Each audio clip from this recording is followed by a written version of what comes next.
아멘. 할렐루야. 예, 반갑습니다. 우리 옆에 계신 분들과 인사 한번 나눕시다. 참 잘 오셨습니다. 말씀의 은혜 받읍시다. 예, 좀 또 많이 오신 것 같습니다.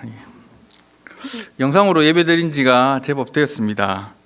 어떻게 좀 익숙해지셨는지 모르겠습니다.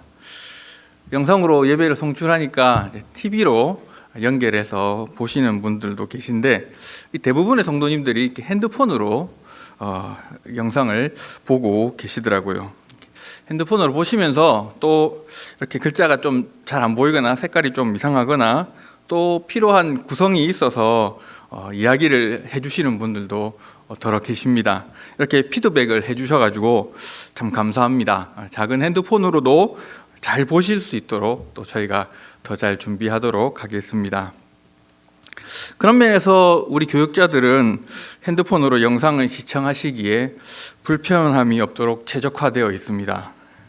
담임 목사님을 비롯해서 우리 목사들이 작은 핸드폰으로도 보시는데 불편함이 없도록 이렇게 충분한 사이즈들을 갖추고 있습니다. 예, 어떤 각도에서 이렇게 보셔도 저희들을 잘 보실 수 있습니다. 또 우리 목사들을 닮도록 우리 강도사님을 많이 먹이고 있습니다. 곧 만족하실 만한 사이즈에 이를 것으로 믿습니다. 나른한 오후 시간인데 이렇게 많이 웃으시고 또 크게 아멘도 해주시고 적극적으로 반응해 주셔서 은혜가 넘치는 오후 시간이 되기를 소원합니다.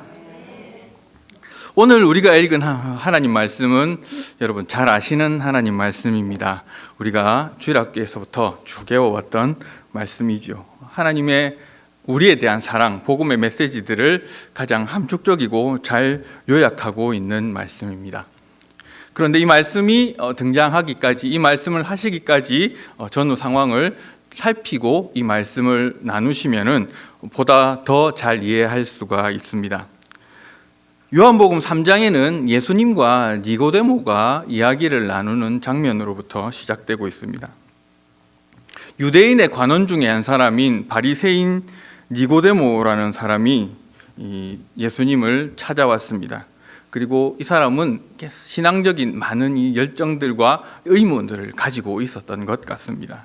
그래서 예수님을 찾아왔는데 낮 시간에 찾아온 것이 아닙니다. 사람들이 많이 보니까 사람들이 이렇게 좀 피할 수 있는 시간, 그 밤 시간대에 찾아왔습니다. 본인이 유대인이기도 하고 또 관원이기 때문에 이 예수님이 그닥 좋은 평가를 하지 않는 바리새인들 속에서 자기가 좀 곤란에 처할 수도 있는 상황이기 때문에 그는 밤 시간대에 예수님을 만나러 왔습니다.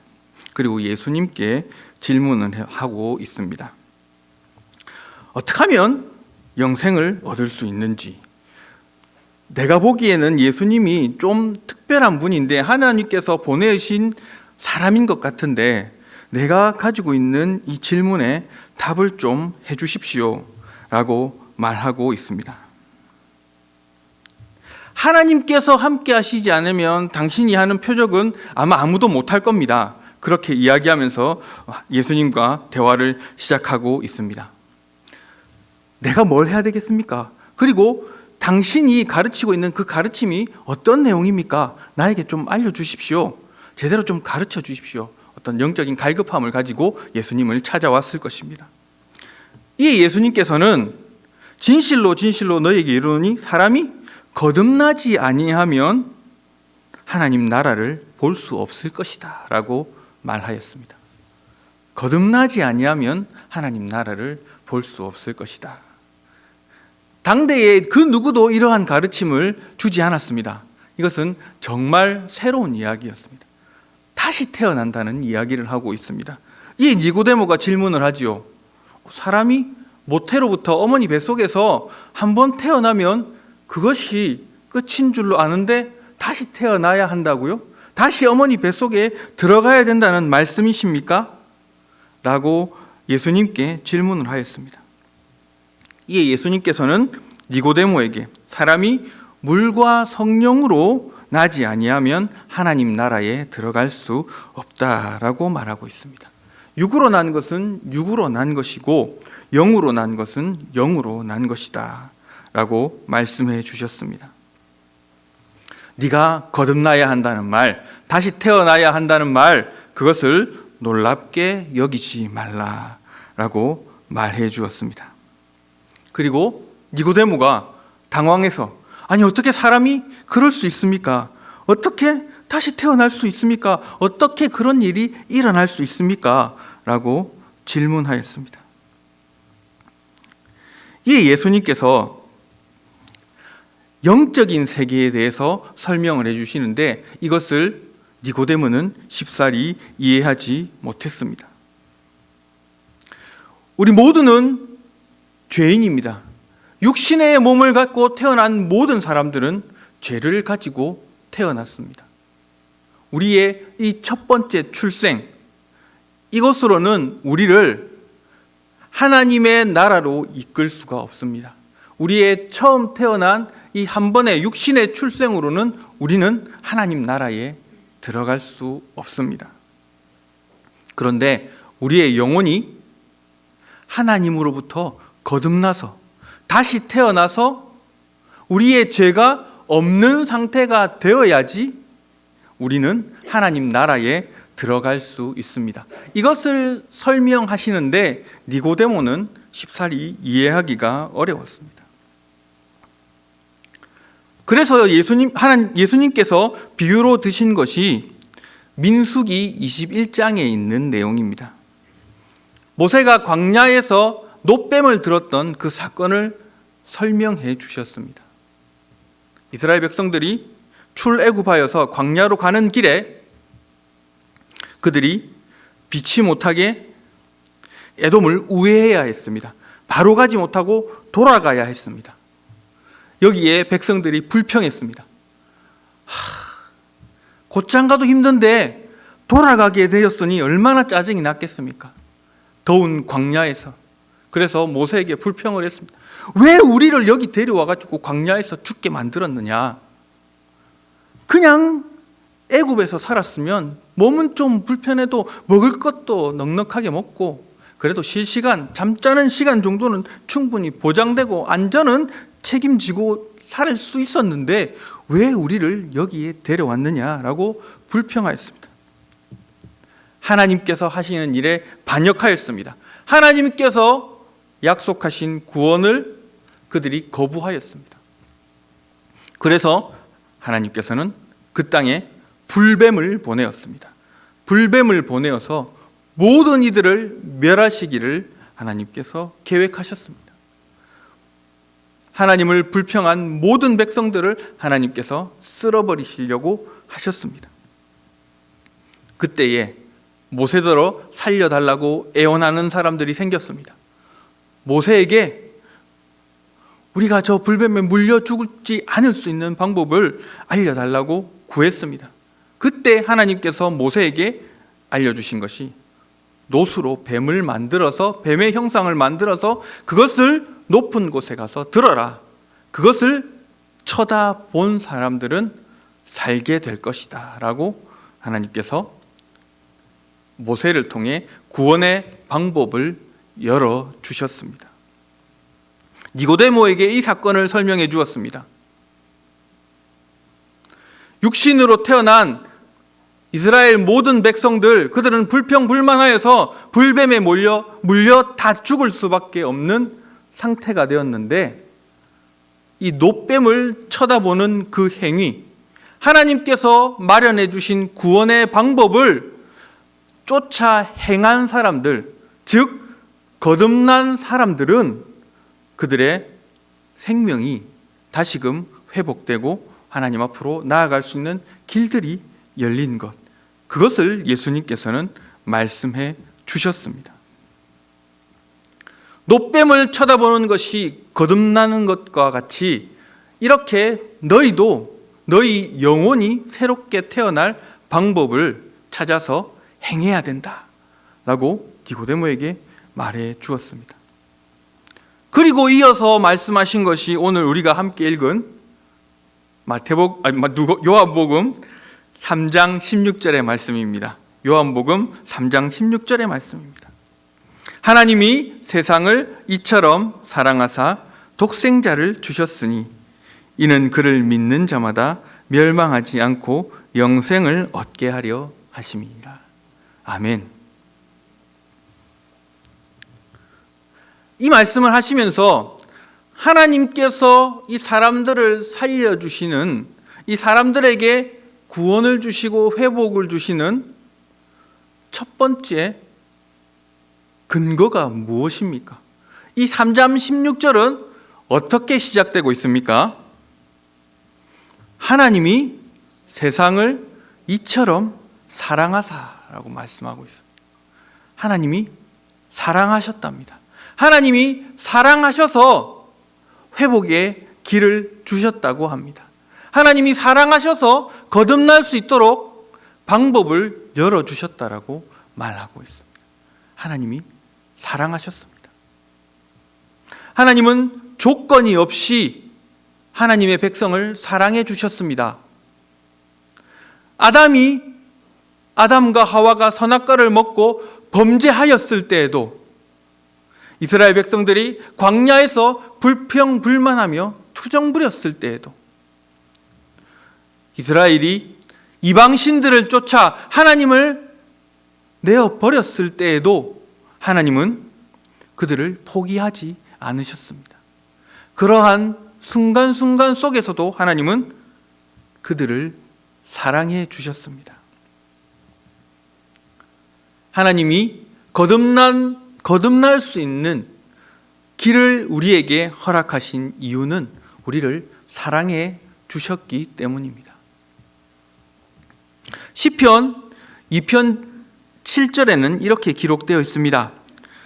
내가 여호와의 명령을 전하노라. 여호와께서 내게 이르시되 너는 내 아들이라. 오늘 내가 너를 낳았도다. 아멘. 하나님이 우리를 아들이라고 불러주십니다. 내가 너를 낳았다라고 불러주십니다. 이 세상을 살아가는 동안 부모와 자식 관계만큼 그 사랑을 잘 설명할 수 있는 게 어디 있겠습니까? 물론 지금 오늘날 시절에 이렇게 너무나도 엽기적인 범죄들이 많이 일어나서 부모와 자녀들 간에도 이렇게 상해를 입히고 살해하는 일까지 일어나기도 하지만 이 땅 가운데에 부모와 자식만큼 그렇게 사랑을 잘 설명할 것이 어디에 있겠습니까? 하나님께서는 그렇게 우리와의 관계를 설명하셨습니다. 내 아들이다. 내가 너를 낳았다. 그럼에도 불구하고 우리 스스로가 우리의 자존감이 낮아지고 또 우리의 잘못과 죄악으로 말미암아 하나님 앞에 나아가는 것을 주저하는 사람들이 참 많이 있습니다. 하나님이 조건 없이 우리를 사랑해 주신다고 말씀하심에도 불구하고 우리는 우리 스스로를 용납하지 못할 때가 너무나도 많이 있습니다. 재작년에 차전도를 하기 위해서 우리가 수요일마다 나갔었는데 부산은행 앞에서 차전도를 할 때에 어떤 어르신이 차를 마시고 갔습니다. 차를 마시는 동안 그분에게 복음을 증거하고 교회에 출석하도록 권하였습니다. 그런데 그분은 나이가 지긋하신 어르신이었는데 자신은 절대로 교회에 갈 수 없다고 말했습니다. 자신은 너무나도 나쁜 짓을 많이 하고 살아왔기 때문에 면목이 없어서 하나님을 만날 수 없다라고 이야기했습니다. 자기 같은 사람은 지옥에 가는 것이 당연하고 자기가 지은 죄에 대해서 벌을 받는 것이 당연하다라고 이야기하면서 아무리 얘기해도 교회에 출석할 생각을 하지 않았습니다. 그런데 그분에게 물었습니다. 자녀가 있으십니까? 예, 아들이 있다고 얘기했습니다. 만약에 우리 선생님의 아드님이 지금과 같이 얘기하시면서 아버지를 뵙지 않겠다라고 얘기하시면 선생님의 기분은 어떠실까요?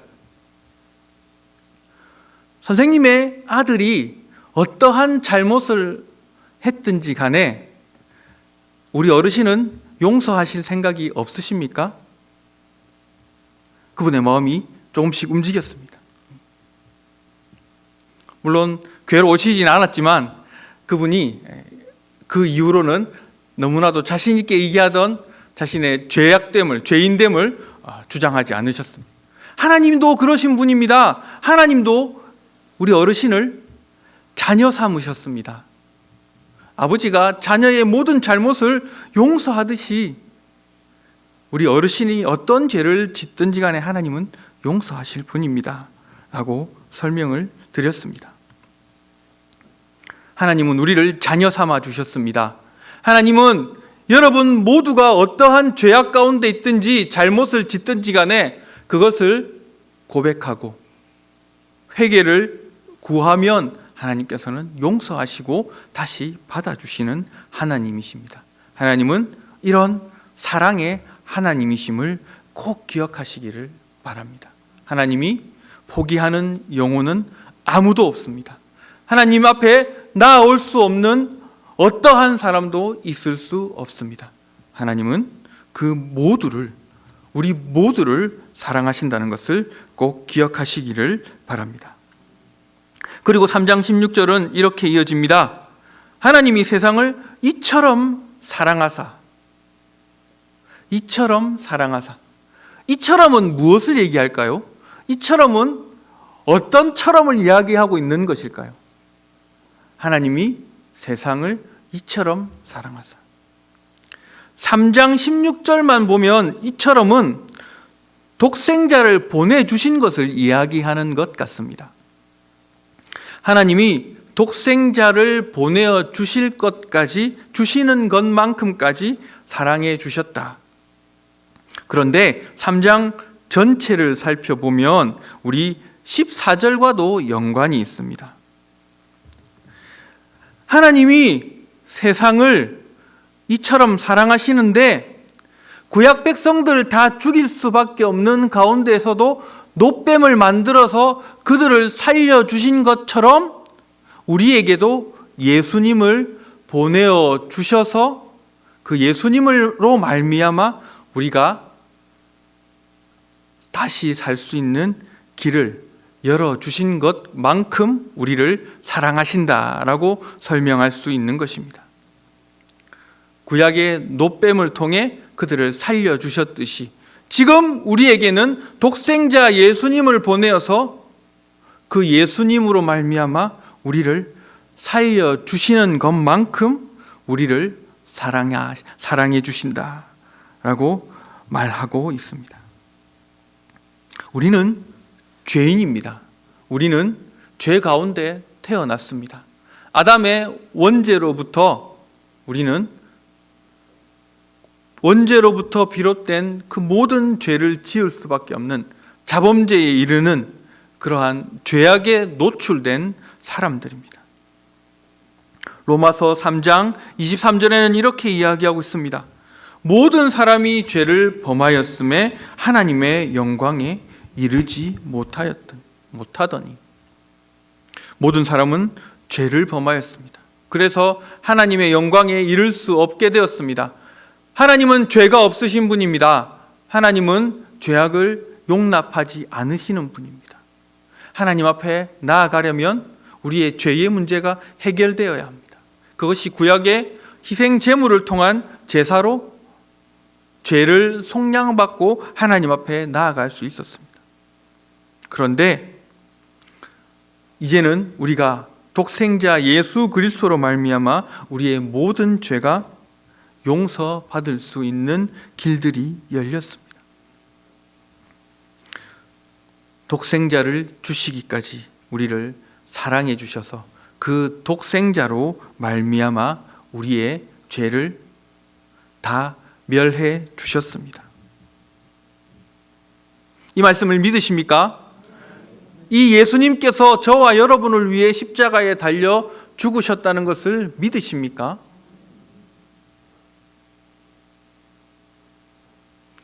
예수님께서는 이 일을 위해 이 땅에 오셨습니다. 그리고 이 일을 위해 자신의 생명을 내어 놓으셨습니다. 그리고 이 예수님으로 말미암아, 예수님을 붙들므로 말미암아 거듭날 수 있음을 니고데모를 포함한 모든 인류에게 알려주셨습니다. 우리는 이 예수님으로부터 거듭날 수 있어야 합니다. 이 예수님을 붙들므로 우리의 삶이 거듭날 수 있어야 합니다. 예수님과 함께하는 삶을 삶으로 말미암아 이 땅의 죄악들을 내려놓을 수 있어야 합니다. 예수님께서는 짧은 공생의 기간 동안 우리가 어떠한 것에 가치를 두고 마음을 두고 살아야 할지 기록해 주셨고 알려주셨습니다. 하나님이 우리를 사랑해서 독생자를 보내어 주시고 그 독생자가 이 땅에서 우리를 사랑해서 자신의 생명까지 내어주시면서 우리에게 하나님 앞으로 나아갈 수 있는 길들을 만들어 주셨습니다. 이사야 53장 5절에서는 이렇게 이야기하고 있습니다. 그가 찔림은 우리의 허물 때문이요 그가 상함은 우리의 죄악 때문이라. 그가 징계를 받음으로 우리는 평화를 누리고 그가 채찍에 맞음으로 우리는 나음을 받았도다. 아멘. 예수님의 희생이, 예수님께서 받으신 고통이 우리를 회복시키셨습니다. 우리가 평화를 누릴 수 있게 해주었습니다. 예수님께서 자신의 생명을 죽기까지 내어놓으심으로 말미암아 우리가 나음을 입었고 또한 우리가 어떠한 것을 쫓아 살아야 할지에 대해서 분명한 기준을 보여주셨습니다. 가치를 알게 해주셨습니다. 사실 예수님처럼 살아간다는 것이 쉽지는 않습니다. 아니, 불가능해 보입니다. 예수님처럼 제자들에게 가르치지 않으셨습니까? 어디 전도하러 갈 때, 어디 나갈 때에 두보로또 챙기지 말고 먹을 것을 넉넉하게 준비하지도 말고 어디를 가든지 잠자리를 청해서 그곳에 머리를 붙여 잠을 자고 끊임없이 복음 전하는 삶을 살아라고 제자들에게 가르쳤습니다. 과연 여러분은 그렇게 살고 계십니까? 여러분의 옷장에는 두 벌 이상의 옷이 없지는 않겠죠. 사계절인데, 그죠? 철달 한 벌만 해도 4벌 이상인데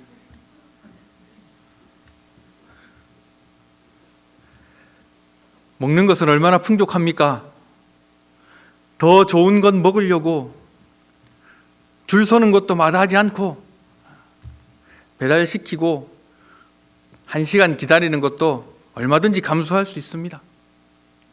더 맛있는 것을 먹기 위해, 더 넉넉하게 먹기 위해. 여러분은 어떤 잠자리에서 잠을 드십니까?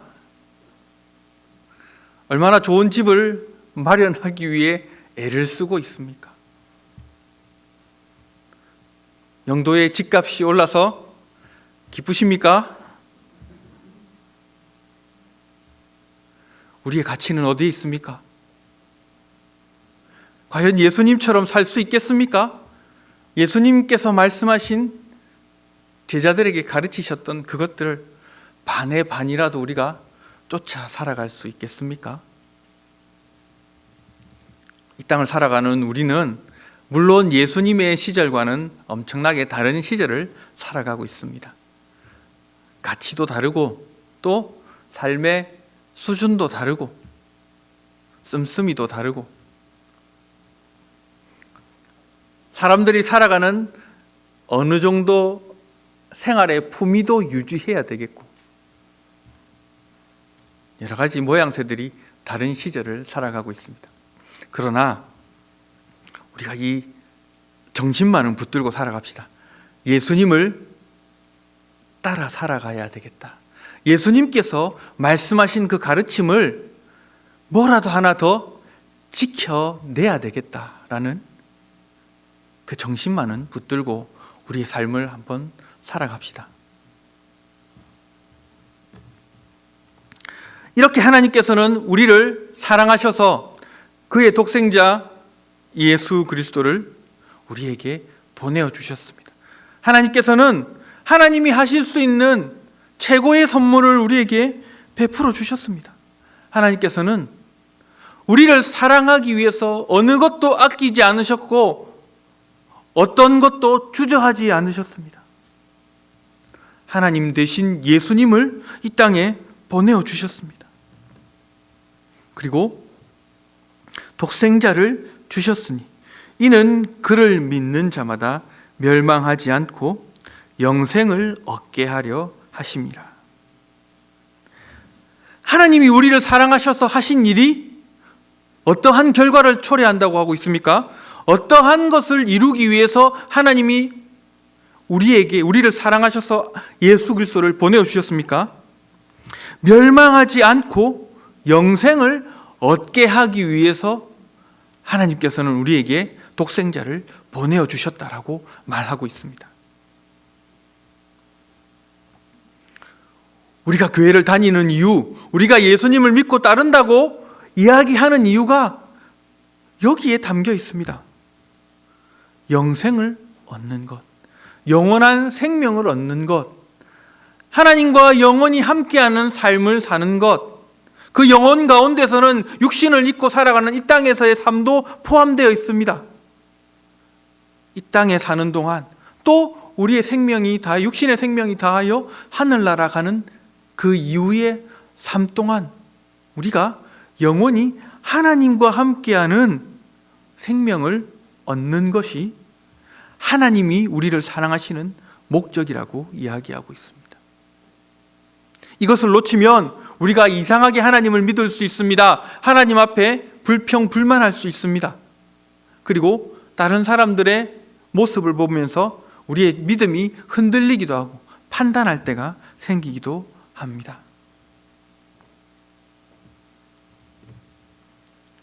영생을 얻게 하려 하시는 것, 이것이 하나님이 주실 수 있는 최고의 선물입니다. 최고의 가치입니다. 모든 것을 하실 수 있는 하나님과 영원히 함께하는 것, 그래서 나의 능력이 하나님께로부터 나오고 또 하나님과 함께하기 때문에 내가 모든 것을 할 수 있는 그러한 자리에 이르는 것이 우리의 최고의 가치입니다. 이 땅에 살아가는 동안 필요한 것들이 많이 있습니다. 하고 싶은 것도 많이 있습니다. 자녀에 대한 바램도 있습니다. 좀 더 편하고 싶기도 합니다. 그런 것들을 구할 수도 있습니다. 그러나 그것이 우리를 영생에 이르게 하고 있는지를 잘 생각해 보시기를 바랍니다. 오늘날 한국 사회에 유능한 사람들, 고위층의 범죄들이 너무나도 많이 드러나고 있습니다. 얼마나 열심히 공부해서 그 자리에 이르렀겠습니까? 얼마나 많은 시간을 공부하고 또 그 자리에 오를 수 있도록 준비해서 높은 지위까지 누리게 되었을까요? 그러나 그렇게 높은 자리에 이르고 세상적으로 성공한 사람들이 과연 하나님께서 기뻐하시는 영생에 모두 이룰 수 있다라고 우리가 이야기할 수 있겠습니까? 우리의 자녀에게도 우리는 이러한 가치를 바르게 가르쳐야 합니다. 이렇게 시간을 보내는 것을 알려주어야 합니다. 하나님과 함께하는 삶, 영원한 것을 쫓아 행하는 삶, 그것이 더 가치 있다는 것을 우리가 자녀에게 보여줄 수 있어야 합니다. 자녀들에게 너 공부해 하고 부모님이 텔레비만 내보고 있고 이러면 자녀들이 공부가 되겠습니까? 예수 잘 믿으라고 그렇게 이야기하면서 아이들에게 바른 신앙의 모습을 가르치지 못한다면 그것이 아이들에게 유익을 줄 수가 있겠습니까? 저희 집에서 초등학교까지, 대평초등학교까지 가는 동안 신호등을 몇 번 건너야 합니다. 아침 시간대에 막 늦어서 이렇게 차를 태우고 데려다 주기도 하는데, 어떨 때 보면 부모님들이 애들 손잡고 무단횡단을 막 하고 있습니다. 빨간불에 막 빨리 와 이러면서 막 끌고 가고 있습니다. 그 아이들이 급할 때 빨간불을 아무렇지도 않게 건널 것입니다.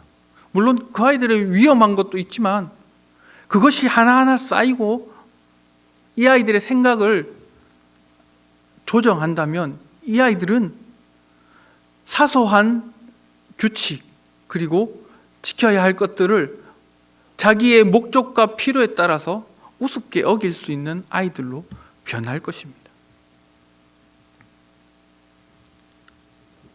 우리는 아이들에게 영원한 생명을, 하나님과 영원히 함께하는 것이 가장 좋은 것이라는 것을 바르게 가르치고 보여줄 수 있어야 합니다. 십자가를 살아내야 합니다. 입술로만의 선포가 아니라, 구호로 그치는 것이 아니라, 십자가는 우리 각자에게 주어진 것을 묵묵히 견뎌내고 살아내야 하는 것입니다. 세상에 어떠한 방향으로 요동친다 할지라도, 가치가 변한다 할지라도 우리는 이 영원한 생명, 하나님이 우리를 너무 사랑해서 주시기로 작정하신, 그 아들을 보내어서까지 주기로 작정하신 이 영생을 우리의 자녀에게도 가르칠 수 있어야 하는 것입니다. 말씀을 정리합니다. 하나님께서는 우리를 너무 사랑하셨습니다. 하나님께서는 우리를 너무너무 사랑하셔서 우리를 위해 어떠한 것도 아끼지 않으셨습니다. 어떠한 것도 주저하지 않으셨습니다. 그래서 그 아들 예수님이 우리 모든 사람들의 죄를 대신 지고 고통받는 자리에까지 내어버려 두셨습니다. 그 자리에 이르도록 하나님께서는 하셨습니다. 우리를 사랑하셔서 아들 예수님을 희생하셨습니다. 그리고 그 희생을 통해서 우리에게 무엇을 주시기로 작정하셨다고요? 영생을 주시기를 원하셨습니다. 하나님과 영원히 함께하는 그 삶을 허락하셨습니다. 하나님과 함께하는 삶, 이 땅에서 돈 많이 벌고 좋은 집 살고 좋은 차 몰고 남들보다 나은 자리에 있는 그러한 것들로 이 땅에서의 만족을 주기 위한 것이 아니라 하나님과 영원히 함께하는 삶을 주시기를 작정하셨습니다. 이 말씀을 꼭 기억하시기를 바랍니다. 우리가 얻을 수 있는 최고의 선물은 하나님과 함께하는 영원한 생명. 그것이 우리의 삶의 기준이 되어야 할 것입니다. 이것을 쫓아 살아가는 것이 우리의 삶의 기준이 되어야 할 것입니다. 그리고 우리의 자녀에게도 우리가 주어진 십자가, 우리가 하나님을 따르며 살아가는 자로서의 삶의 모습을 바르게 보여주며 가르쳐야 합니다.